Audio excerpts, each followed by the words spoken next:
was a place where there's no trouble, no more pain, no more struggle. Hello, everyone. Thank you for tuning in to Grounded in Maine today. I have a new friend on today. Her name is Bri Campano. She and I met virtually at the Podfest Expo, this past May. And she was so super generous with feedback and started a Facebook group for the folks that were attending virtually to give us that feeling of community that podcast is famous for. So Bri has her own podcast called Clever Conversations. But before that, she had an online soap and body care store. So, Bri, you are the answer to my DIY prayers. I am so excited to learn from you.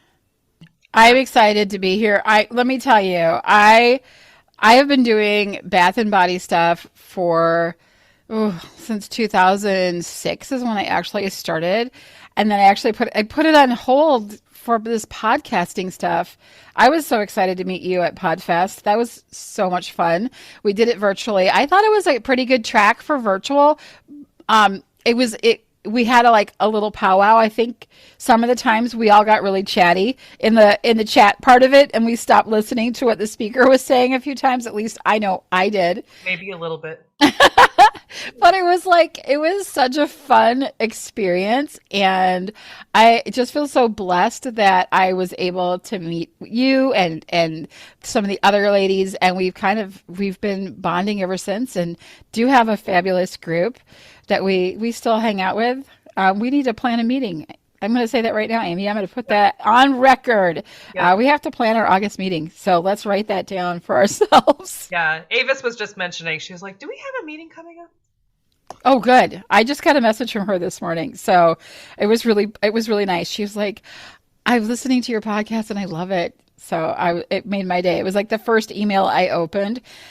So that was the first one that I opened this morning, and I was so excited to see it from her. So yay, it's a fun group. We got to expand our podcast community. Yeah. Tell us a little bit about your podcast. So my podcast is called Clever Conversations. It's basically when life hits the fan, right?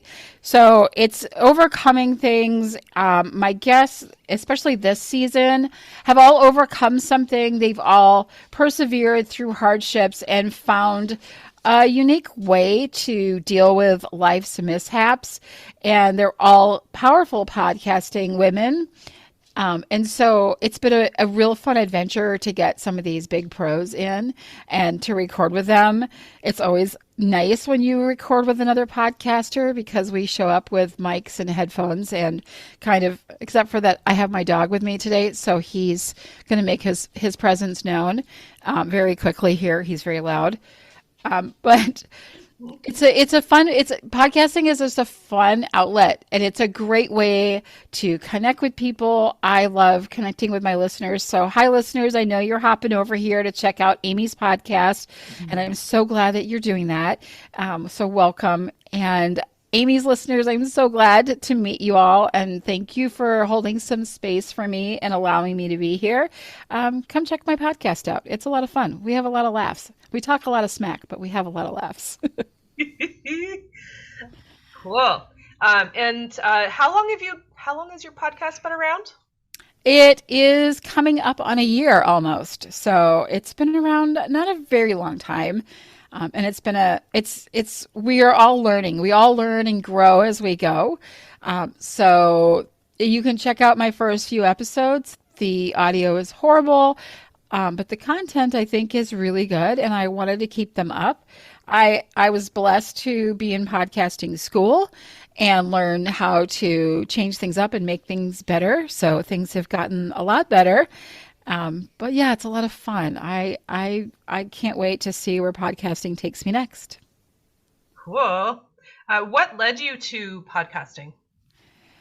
That's a really good question. I think it was a number of different things. It was COVID, having that, and I was really sick with COVID. So I had COVID. I was sick in bed for 3 or 4 weeks with it. Felt like crap. That whole I felt like I got run over by a freight train kind of thing. But I was getting out of it, and I was really looking forward to rebranding my soap business, and I never got better. I never really got better, and I just started feeling yuckier again, and not with COVID symptoms, but with other things. And being a mom, we always are, I'm fine, and I'll get over it. I'll tough it out, right? I'm going to make it through. Everyone's depending on me. And I put off going to the hospital when I probably should have. So I waited until I couldn't breathe, I couldn't walk, I couldn't do much of anything. Yes, I still thought I was fine. I was going to get through it, but my family didn't. And I finally caved in and said, let's go to the hospital. I got to the hospital, and I had 50 plus pounds of water weight that I was retaining. I had edema, severely bad edema. I had 2 pulmonary embolisms in my lungs. That's just blood clots. And I had a DVT, which is a blood clot to my leg. And I also had an enlarged heart and heart failure. So I really should have gone into the hospital a lot sooner. But what that did for me was it put me in a place where I didn't know if I was going to have a tomorrow. I didn't make plans. I didn't even plan a menu for my family or think about what vacation I was going to take or what I wanted to do next. I couldn't look at my soap business. I was a mess. And I happened upon Kathy Heller's workshop for podcasters. And I thought, I've always wanted to do that. Let's try this. So I took the free workshop, and I loved it. Fell in love. I was like, okay, I definitely need to be doing this. And I decided I was going to try it. But I didn't take her full length course. I just did the free stuff because I'm one of those cheap thrifty girls, and I like to just get as much as I can for free. I was in that free workshop. Right. Yeah. Nothing wrong with that. Right. Let's get if I get 1 or 2 nuggets of something that I can use in the future, I'm good. That was worth it. It was free. But I ended up finding Tiffany Kane, and she was offering a podcasting course, and it was affordable for me. And I made the decision that I was going to invest in myself. And it was the first time in 2 or 3 months that I actually planned a future, that I was thinking about signing up for this course, which was going to go for 3 months. And that meant I had a plan for that, right? And little by little, I started thinking of a future for myself, thinking that I had a chance in life and that I could still find joy, even though the possibility of dying was still in front of me. I decided to live whatever that time was that I had left. I decided I was going to live to my fullest. And I dove into podcasting, started my podcast 2 weeks before the course even started, because I don't wait, right? I'm like, okay, we're doing this. We're doing it right now. I am not waiting. I'm going to hit record. I don't know what I'm going to talk about. I think I talked about tattoos on my first episode with my best friend, Buffy, and just about what it's like to, be a person with heads. I have a lot of tattoos. As Amy can tell you, I have a lot of tattoos. And so it was a beginning for me, and I just got more and more into it. I learned more and more. I was able to meet the most amazing people through my podcasting, Amy included. It's just opened this amazing world. And even though my health is not great all the time, I still have a heart condition. I still have things. I still now take lots of pharma, which I don't like doing. But I do because I want to stay alive. And it's given me joy in my life. And I look and I make plans. I'm making plans. I already made plans for next June. So that tells you I plan on being here for a while. I'm glad to hear that. Tell us about your store. Okay. So before the COVID thing happened, I was a soap maker that I learned from one of the best soap makers in the country. I spent a year as an apprentice learning all the things about soap. This was back in 2006. So it was quite a while ago. And I learned the recipes. I learned how to pour soap. I learned how soap is created, all the chemicals and like the things that are so bad for us, and why I should make my own soap and why I should make my own like bath and body products. And so I jumped into that and I absolutely loved it. I loved the ability to make soap, and like it just seems like it's one of those things that you see at the store. You're like, how do they make that? Like, that's got to be so hard, right? Like, people actually make that. And it's actually not as hard as it looks once you understand it. It's not that bad.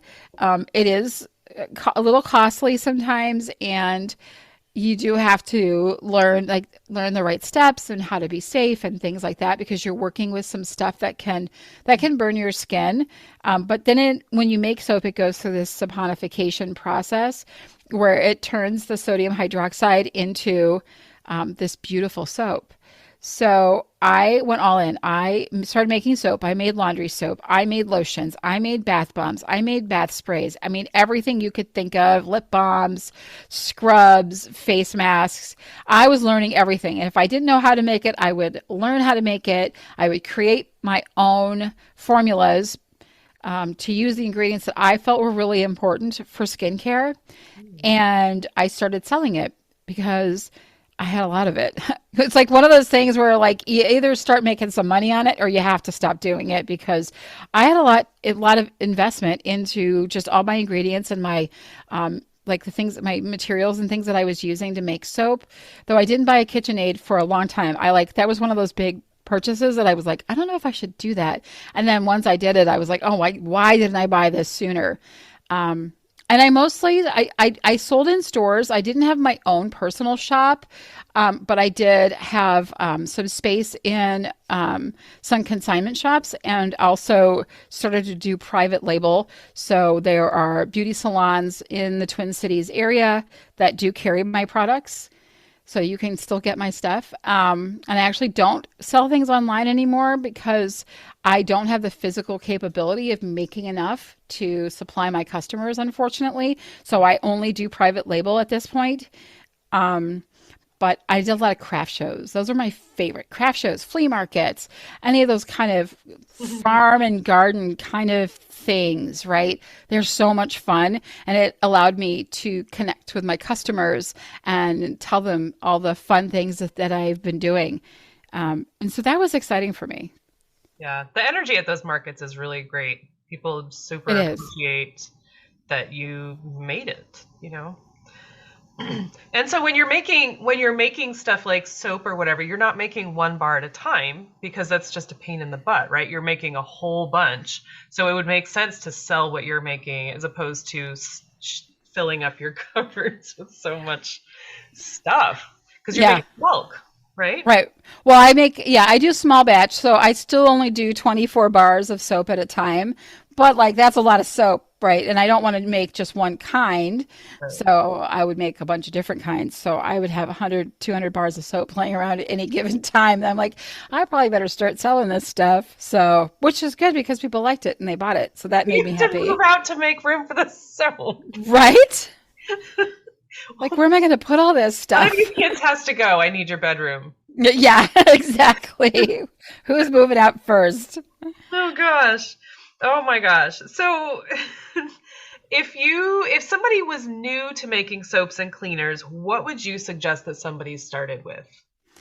Well, if you want to make soap, so I make what's called cold process soap. So it's a process to make. It takes me 5 minutes to make soap, but it takes me 3 hours to set up for the soap. And that's to get all my ingredients, because when you're working with soap, it sets up really quickly and you want to be able to pour it and not have to glop it into a mold. So you definitely need it. Like, it's like, just imagine you're on a cooking show, right? And you're watching NBC or whatever it is, Good Morning America or Today Show, and there's a chef on there and they're going to show you how to make something, and everything's in all those little bowls, right, and everything's all measured and set up and ready. And then it takes them literally like 3 minutes to put everything together. That's basically what I do for soap. I set everything up ahead of time. It's all right there. I have a plan. I know how I'm going to pour the soap. I know what it's going to look like. I know what I'm going to do. Everything is ready. And so literally it takes 5 minutes, hopefully, because you want to move quickly depending on what kind of soap you're making. There's a lot of different variables that will change, like how well your soap pours, how fast it sets up, or how slow it sets up. So it's a lot of fun, and it's really not that hard to actually do. And I would highly recommend watching someone like Katie over at Royalty Soaps. She is outstanding. She has a ton of videos and shows you how, sorry, my pen just went flying across the room, shows you how to make soap, how to pour it, and the different techniques that you can use. If you're wanting to learn soap making, Brambleberry and the Soap Queen, they have amazing videos on the actual nitty gritty of like how to measure and how to do these things. Soaping 101 is another one. These are all found on YouTube, so you can look them up. Soaping is a lot of fun. If you want to make something simple to start with, just to get your hands like into doing something, bath bombs are great. Honey mask, I do literally anyone can do a honey mask. You just need 4 ounces of raw honey, which I would recommend you buy locally. And the reason that I recommend that you buy local is if you have any kind of allergies and you have issues with allergies during the spring and summer, if you buy your honey locally, you're going to have those bees are already going to the plant life that's around you. So you're already used to it. But if you buy raw honey, say from another state or something, it's going to have it's a different agriculture there, right? There's different plants and things. And so those bees are pollinating and pulling all that stuff from those different plants. And you might have an allergic reaction to stuff that you wouldn't normally have to your local honey. Just putting that out there. But 4 ounces of raw honey and a 1/4 teaspoon of Ceylon cinnamon, which you can get at like Costco or any of your natural food stores. Not the normal cinnamon. Ceylon's like the actual real cinnamons. And you just mix that into the raw honey, put it on your face, clean, dry face, 15 minutes. Just let it soak in. That cinnamon's going to bring blood to the surface of your skin. It's really great for rejuvenation and to keep a youthful appearance. I've been doing it since I was 35, and I'm a lot older than that now, so it works. And yeah, and you won't use that whole 4 ounces. You can put it in a container, keep it dry, don't get water in it so it doesn't spoil, it lasts forever. And then just rinse with water after 15 minutes and then put some moisturizer on. It's a super simple way to get started, and your skin's going to absolutely love it. Honey has been used by Cleopatra. It's been around for ages. And it's amazing for your skin. Oh my gosh. I didn't know that. I mean, I knew that local honey was beneficial, but I didn't really know why. And I knew it had to do with allergies, but I didn't know the exact science. You were so smart. No, thank you. So do you have a favorite recipe or specific product that you would just let us know about? Probably my favorite product is body butter. I use it every single day. I always have some in the house that I make. It's super simple, but it's like the most moisturizing. It's great. Like you're in Maine, right? So you get those that dryness in the winter. Any place that's really cold in the wintertime, you're going to have all that dry skin all the time, right? So body butter has been like the answer to my prayers. I use a triple blend. So I use mango butter, shea butter, and cocoa butter in mine. And then I also like to add sweet almond oil to it. And I try to get everything organic. You can really find a lot of organic products. Fair Trade Ghana, they are on TikTok. They're on Instagram. I think they also sell through Amazon. But I work with them a lot. That's where I get my shea butter from. They're outstanding, and their products are so high quality, and they do a lot for the communities that farm the shea. So I highly recommend them. And then I also add some of my secret ingredients. Oh my gosh. The moringa oil. I cold press my own, but you can also buy moringa oil. Moringa oil is amazing for the skin. I had heard of that. It is amazing. You can also actually take it. Like you can get the dried moringa leaves, and you can ingest it as well. It's very good for you. So So I love using that. I think moringa is really, really good on hair, nails, skin. It's just fabulous. So that's like one of my key ingredients. And I also use frankincense. I think that oil is spectacular for regrowth, for like repairing cells and getting that nice fresh cells. It's been one of the best things that I've added. So moringa oil and frankincense, I definitely add to not my cocoa butter, but my body butters. It's just a nice luscious blend of oils. And then the other secret is make sure if you are making body butter, anytime you're adding an oil that is got these amazing properties in them, add them after your oils have been heated up, right? Don't put them in when the oils are cold and then heat it all up together. It's going to diminish the potency of it. It's not going to have as many benefits after that. So heat up your shea butter just to get everything melted. The shea butter and the cocoa butter and the mango butter, they all need to be melted. So wait till they get to a nice melting point. And then as it cools, you can add the moringa oil and the frankincense, and then any other essential oil if you want it scented. I like to use lavender. I like to use yuzu. Yuzu is one of my favorite oils, essential oils to use. And then you just let it chill in the fridge. And when it's nice and chilled, then you take out your mixer and like whip it until it's like looks like kind of thick whipped cream. It's really pretty. And then put it in a container and you're good to go. Wow, you shared secrets. I didn't think that was going to happen, Bri. Yeah. You were keeping your secrets. Wow, that sounds amazing. Cool.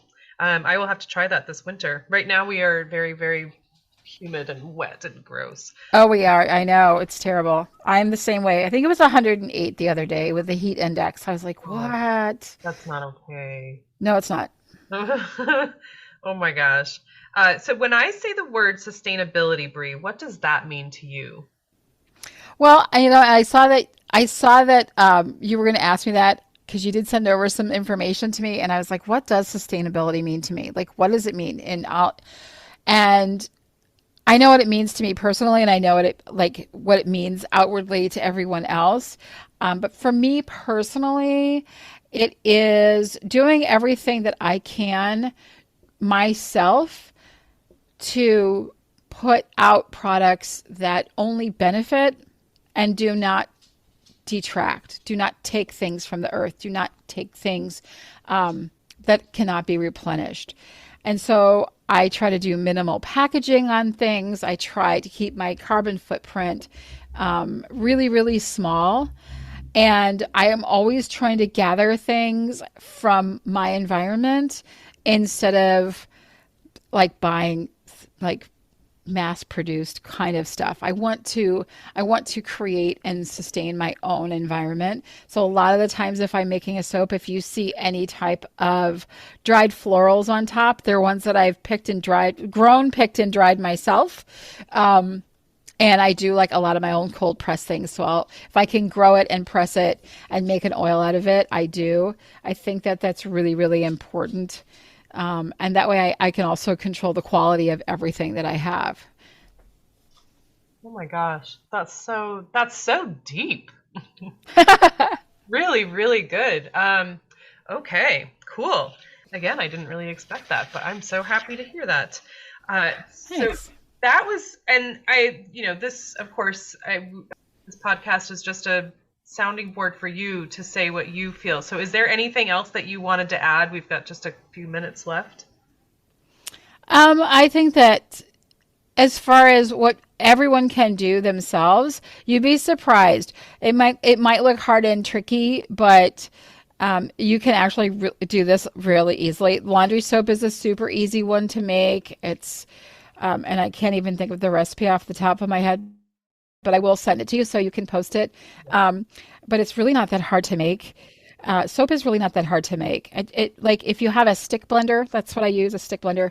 And I think I've gotten some at the Goodwill. I have like 5 stick blenders because it's that fear of it not having one that works when I need it most. And it's not that hard. Try making some soap. Watch some videos.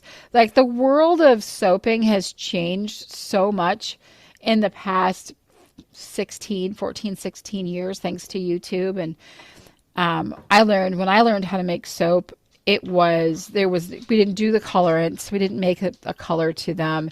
It was just a block of soap. It was just the natural color of soap. And it was really simple. You just mixed it and poured it. And those soaps are still great. I still make those kinds sometimes. But then you can have fun. So if you're creative, if you like imagining how you can make something look and then putting that together and actually making it, I love doing that part of it. And so I had to actually go back and learn all these new techniques that they were doing, because the world changed so much, and YouTube, and people were trying things. And so you can do a Clyde slide and a pot swirl. And there's all these different effects that you could do. Clyde slides named after a gentleman named Clyde, who is a huge, his soap company is Vibrant Soap. And he makes this beautiful soaps based off of nature. And so he looks to flowers and foliage and things for inspiration on creating his soaps. And so you can learn how to do that. You can learn how to do all these things, and you can create what you want, what designs you have in your head. And so that's why I love soaping so much. And so that's what I would share with others, is just give it a try. It's really not as hard as it looks. And have some fun with it. Awesome. Thank you.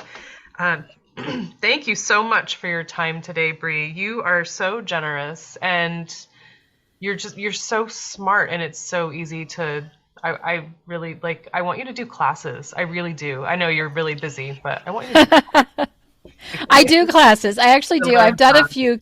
Yeah, I've done a few classes. I've done a body butter class. I usually put kits together and send them out. I haven't done soaping ones.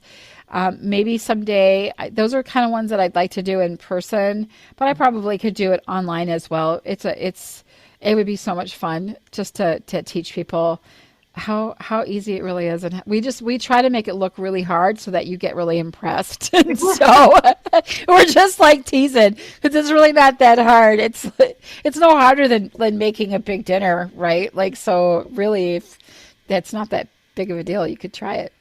That's awesome. I'm so excited to get that recipe, and I'm excited to share that with everyone, because oh my gosh, laundry soap is that's my thing. Yeah. And it gets all those chemicals out. I mean, that's one of the biggest things. And I just wanted to say, if you haven't thought about doing soap on your own, and you can, the soap that I make, now I do make shampoo bars as well, which are phenomenal, but, you can also use the soap that I make. You can also use it as shampoo. I have done that before. It's great lather, and it cleans so nicely. But there's none of that sodium lauryl sulfates. All those those are cancer causing, and they shouldn't be in there. And I'm so sorry about that interruption. We got cut off by Zoom. I wanted to keep this little part, that last part from Bri on, because it was really important information, and then we had to kind of regroup when we got cut off. So I apologize about that, and back to Bri. Yeah, so I was saying, I really think if they want to be creative, if they want to try something, soaping is the best. I love it the most. It's like my base. It's my foundation of things that I do. And it allows me to be so incredibly creative with all the different things that they just styles and pours, and it's crazy. And if you have a creative side and that's what you want to do, I highly recommend soaping. It's not as hard as it looks. It really isn't. Cool. Well, and everyone uses it, so it absolutely makes sense. Cool. All right. And then, so last thing that I'm hoping that you can help us with, Bri, how can people find you online and follow your podcast, or, how would someone follow you? Find you and stalk. Sure.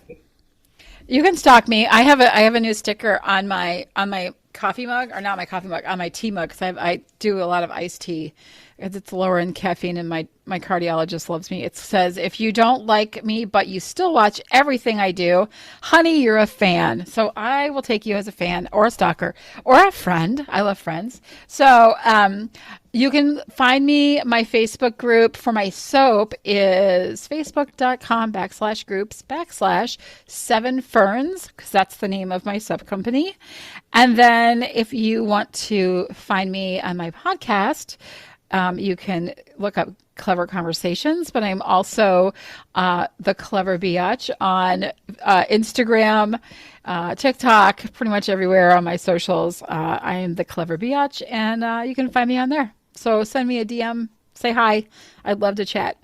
Cool. And so 7 ferns, is that the number 7 or written out 7? It is the number 7. 7 ferns. Very cool. All right. Well, thank you again, Bri. I so appreciate your time today, and I learned so much. I love this thing. I'm learning so much. It's really a special thing. You meet people and you learn all kinds of new things. And that's the fun and joy of podcasting. You can learn so much, and you can have make new connections with people, which I'm lucky that I get to do with you. Yes. I want to just take a quick second and thank my guest again. I also need to thank Buzzsprout for hosting the podcast, and Jane Bolduck for her amazing music. There'll come a day, my mama told me, when I find love to have and hold me, a heart that's strong and so sincere. Just tell me, how do I get there from here? Oh, tell me, how do I get there from here? 'Cause here and now I'm so far down that mercy's bound to find me.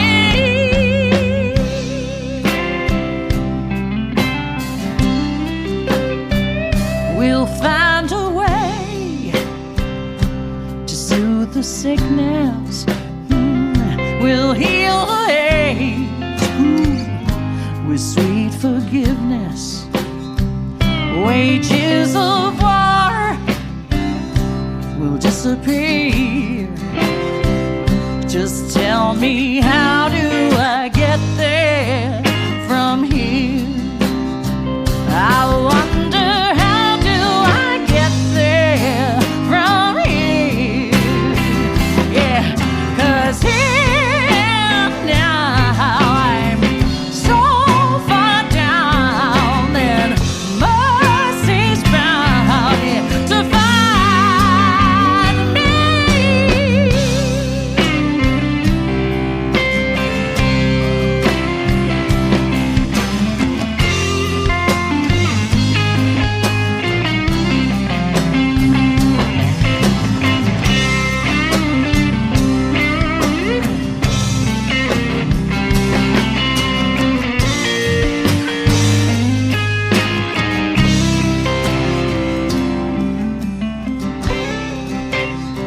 When that state of grace has finally found me, well, there'll be music, ooh, and good friends around me, yeah.